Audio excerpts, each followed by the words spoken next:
How about that? It was his first pomp and circumstance as a member of the U.S. Congress. Joining me now, Congressman Ken Buck.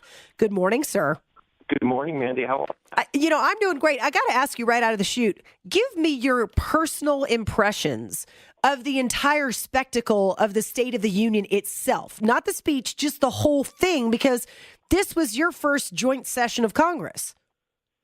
It was. It's interesting. I'm used to watching things like that on TV, and there's the chairman of the Joint Chiefs of Staff, and there's the Supreme Court, and it really is, I guess, a spectacle. I'm not sure I'd use that word, but it's an impressive gathering of people to hear a message that wasn't that impressive.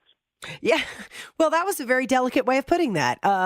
Very much so. I should run for office. Yeah, you should. Now, I, of course, also watched it last night, and I was underwhelmed myself. But what were the things that leapt out at you specifically? Well, what was amazing to me was the issues that the president didn't talk about. We have $18.1 trillion of debt. And the president didn't mention that. He had no plan for how we're going to reduce our debt, how we're going to balance our budget, how we're going to rein in government spending and government regulation. Not one single word. All he could talk about were the same old big government, government top-down kinds of programs that have failed us in the past. Then he has the audacity to take credit for an economy that's booming, and he talks about how we were creating more energy. He's the one that's trying to stifle oil and gas production in this country, and he's taking credit for the good things that have happened in spite of his efforts. Well, I will say this. When he said or implied that the Russian economy was somehow in tatters because of actions that the United States had taken, I actually laughed out loud. I mean, I really did, because when you get right down to it, the Russian economy is in the crapper because Saudi Arabia is trying to shut down fracking, which he opposed in the first place. Well, and I don't know what Saudi Arabia's motives are, whether it's Iran, whether it's Russia, whether it's the U.S. fracking. I'm not sure. But I am sure that it has very little to do with President Obama. And again, he tries to take credit for that. The stimulus programs, where he spent $787 billion, had no positive effect on our economy. It's hardworking Americans who are working through the obstacles that this president has created. That's why our economy is doing well. And then, yes, I laughed a few times. The best line that I heard that I laughed the hardest at, he said that, and I don't have the exact words, but he said something to the effect that our enemy, we shouldn't react to headlines with military force. That's exactly what our enemy wants. What he was saying, in effect, was our enemy wants us to go to the Middle East and kill them. Now, how rational a thought is that? Well, you're asking for rationality about someone whose foreign policy could hardly be described as rational in the long run. I want to take you back to something you said at the beginning of the segment, though, because something just popped into my head. You said he never once mentioned the national debt. But the reality is, Ken, we had a caller earlier this morning that proved that the president did a masterful job last night in alluding to our spending problems while actually not addressing when he said we have lowered deficits. Now, of course, he ignores the fact that he has increased the deficit over $500 billion a year since George W. Bush left office and has only increased the national debt. But we had a guy call this morning saying, hey, he cut the deficit. They has no idea what the deficit versus the debt means. So I have to give it to him on that one. You got to say, well played politically. Well paid to people that don't understand the fact that he has, in his 6 years and will in his 8 years, almost double our debt. And what that means is over 200 years, we accumulated just over $10 trillion of debt, and he will almost do that in his 8 years as president. That's an absolutely amazing figure and something that he should not be proud of. Well, the list of things last night, I totally jokingly said on Twitter, by the end of that speech, I was confused as to what things in my personal life I was going to be responsible for paying for, because we got free community college, free childcare. I'm pretty sure that he gave a free puppy to everyone in the country at some point. I think I heard that. But the reality is that Congress is facing reality. They don't have the option of sort of throwing out all of these pie in the sky things. So what happens from this point forward, Ken? What happens with the Republican caucus? Mandy, I think that the Republicans in Congress can't throw out pie in the sky things. Obviously the Democrats passed Obamacare when they were in power. The Democrats passed stimulus packages. The Democrats passed on and on and on. Dodd-Frank.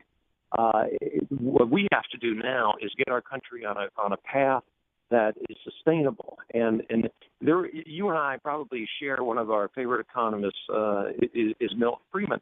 And the thought that there is a free lunch went out the window with Milton Friedman's essay. There also is no free community college. Someone's going to have to pay for that, and undoubtedly it's going to go on our national debt.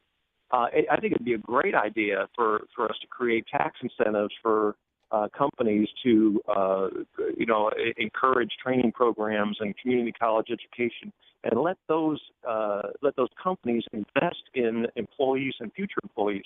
But the idea that they're going to somehow create all these things for free is just nonsense. Well, how do here's the problem I have, Ken. You and I are on complete agreement about the problems facing the country when it comes to spending. And yet there are so many of these people in the country that are simply willing to let someone else subsidize their healthcare premiums, that love the idea of forgiving all student loans because it would take the responsibility off of them. It would be a fantastic thing if Santa Claus Obama could go out and give all this stuff out.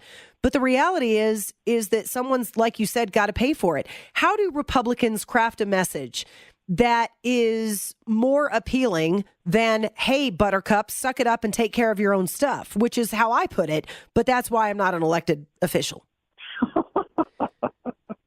Well, I can tell you, Mandy, I don't know that there is any good way. I ran for office and promised people that if they elected me, I would give them less. And yet I still got elected. And because I think a lot of people are coming to the realization that we cannot continue to give more. And I think, when you say a message, I think we have to be fair. When we talk about tax cuts, we have to get rid of the corporate cronyism as well as the unfair benefits for those who aren't working and don't want to work. And so I think fairness is one of the key aspects of getting this country back on track. Can I ask you if you are familiar with the fair tax program? I am familiar with the fair tax. I like the fair tax. I'd like to see us flatten our tax code first.